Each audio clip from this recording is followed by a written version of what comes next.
रात के 2 बज रहे हैं पर मुझे नींद नहीं आ रही है। मन बहुत उदास है। एक बार पलटकर पति बीरेन की तरफ देखा तो वो बड़ी ही सुकून भरी नींद में सो रहे थे। एक बार तो देखकर मन घृणा से भर गया। पिछले कुछ दिनों में जो कुछ भी घटा है मेरे साथ, उसने मुझे सोचने पर मजबूर कर दिया है। मेरा तो कोई अस्तित्व ही नहीं है। जिसने जैसा चाहा वैसा चलाया और अब जैसा चाह रहे हैं वैसे ही सांचे में ढलने की कोशिश कर रहे हैं। उसमें मेरे पति का योगदान सबसे ज़्यादा है। मेरा नाम रिया वर्मा है और मैं अपने ससुराल में छोटी बहू हूँ। मेरे ससुराल में मेरी सास सरला जी, मेरे पति बीरेन और मैं और हमारा एक बेटा है। अब आते हैं असल मुद्दे पर। दरअसल अभी 1 महीने पहले मेरे पिता का आकस्मिक निधन हो गया। घर में मेरे माँ के अलावा और कोई नहीं बचा। मैं अपने माता पिता की इकलौती संतान हूँ। मम्मी पापा बताते थे कि मेरे जन्म के 2 साल बाद एक बेटा हुआ था, पर वह 2 दिन से ज़्यादा जी नहीं पाया। इसे अपनी नियति मानकर उन्होंने मेरी परवरिश पर ही ध्यान दिया और दूसरे बच्चे की आस छोड़ दी। खैर, पिताजी की मृत्यु के बाद अब कई फैसले लेने थे। सबसे बड़ा फैसला कि माँ कहाँ रहेंगी, क्योंकि माँ अब बिल्कुल अकेली हो चुकी थी। इसलिए मैं उन्हें अकेला नहीं छोड़ना चाहती थी, लेकिन ससुराल में माँ को लाने को भी तैयार नहीं थी। कारण, जब मेरे बेटे ने जन्म लिया था उस समय मेरी माँ यहाँ 1 महीने के लिए आई थी। मेरी सास और मेरे पति ने तो उन्हें नौकरानी ही समझ लिया था। बेचारी मेरी माँ सुबह से रात तक काम ही लगी रहती, पर मजाल है कि दोनों माँ बेटे में से कोई उनकी मदद तो करा दे। लेकिन इस बारे में बीरेन को कोई चिंता नहीं थी, बल्कि वह तो दिन रात यही बातें किया करते थे कि प्रॉपर्टी का क्या करना है, क्योंकि उसे अच्छे से पता था कि माँ ने पूरा फैसला मेरे ऊपर डाल दिया है। लेकिन मैं तो यह देखकर हैरान थी कि ससुराल में तो मुझे कभी निर्णय नहीं लेने दिया जाता था, आज मेरे मायके में भी मुझे फैसले लेने का हक नहीं दिया। बीरेन मुझे अपने हिसाब से चलाने की कोशिश कर रहे थे। इस 1 महीने में वो मुझसे कई बार कह चुके हैं कि अपनी माँ से कहो कि प्रॉपर्टी मेरे नाम कर दें, तो मैं उनकी जिम्मेदारी उठाने को तैयार हूँ। वैसे भी अब वह अकेली क्या कर लेंगी, किसी न किसी सहारे की ज़रूरत तो पड़ेगी ही ना। पर मेरा मन नहीं मानता। जो इंसान अपनी बीवी के हाथ में खर्चे देने से पहले 10 बार सवाल जवाब करता है, 10 बातें सुनाता है, वो उसकी माँ का खर्चा उठा ले, ऐसा हो ही नहीं सकता। और दूसरी ज़रूरी बात, उनकी माँ ने कौन सी अपनी प्रॉपर्टी उनके नाम कर दी, पर फिर भी खुशी खुशी उनका खर्चा तो उठा रहे हैं ना। तुम्हारे भैया भाभी तो बाहर रहते हैं, साल में 2-3 बार आते हैं, सारा खर्चा बीरेन ही तो उठाते हैं। तो यह इंसान मेरी माँ से सौदेबाजी क्यों करना चाहता है? बस यही बात मेरे दिल को चुभ रही है।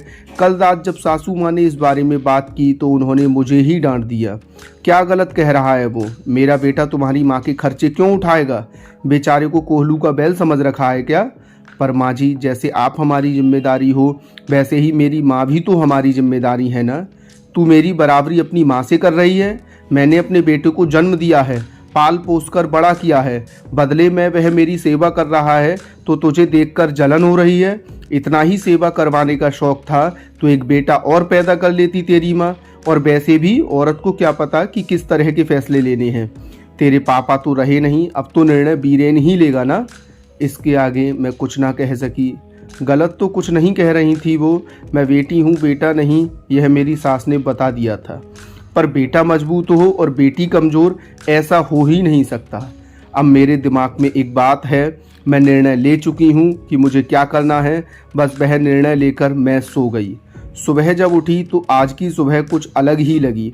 मैं जल्दी जल्दी घर के काम कर रही थी।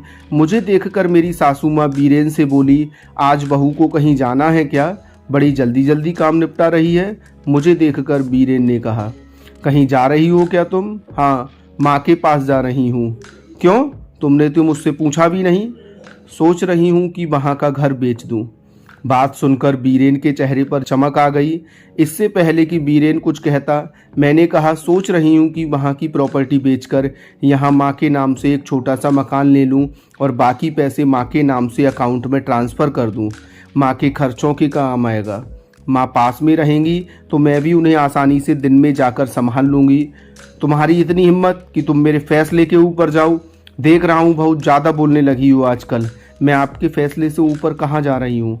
मैंने कभी ससुराल के बीच में नहीं बोला, कभी किसी निर्णय में आपने मुझे साथ में नहीं लिया, पर अब तो मेरे मायके से संबंधित फैसला लेना है और वह मैं ले सकती हूँ। मेरी माँ है, उन्होंने मुझे जन्म दिया है, तो उनके बारे में सोचने की जिम्मेदारी मेरी ही है ना। अगर मैं नहीं सोचूंगी तो लोग सौदेबाजी करने को तैयार हो जाएंगे और वो मुझे मंजूर नहीं। बहू, अपनी माँ के लिए तू हमसे लड़ने को तैयार है? अब की बार बीच में मेरी सास बोली। देखिए माँ जी, कल आप ही ने मुझे यह रास्ता बताया था। आपने कहा था ना कि मेरा बेटा है, वह तुम्हारी माँ की जिम्मेदारी क्यों उठाएगा। इसी तरह मैं अपनी माँ की बेटी हूँ, अगर मुझे रोका तो मैं आपकी जिम्मेदारी नहीं उठाऊंगी। आप अच्छी तरह से याद रखिएगा, आपका बेटा सिर्फ कमाता है, पर इस मकान को घर मैं बनाती हूँ। मेरी बात सुनकर दोनों में से किसी ने कुछ नहीं कहा। जानती हूँ नाराज़ हैं तो नाराज़ रहने दो। इनकी नाराज़गी के चलते मेरी माँ को मुझे मोहताज थोड़ी ना करना है। बस फटाफट अपना काम निपटा कर मैं चल पड़ी थी और अपने फैसले को अमल करने। धन्यवाद दोस्तों मेरी कहानी सुनने के लिए। अगर आपको यह कहानी पसंद आई हो तो हमारे चैनल को लाइक करिए, सब्सक्राइब करिए और ज़्यादा से ज़्यादा शेयर करिए। धन्यवाद।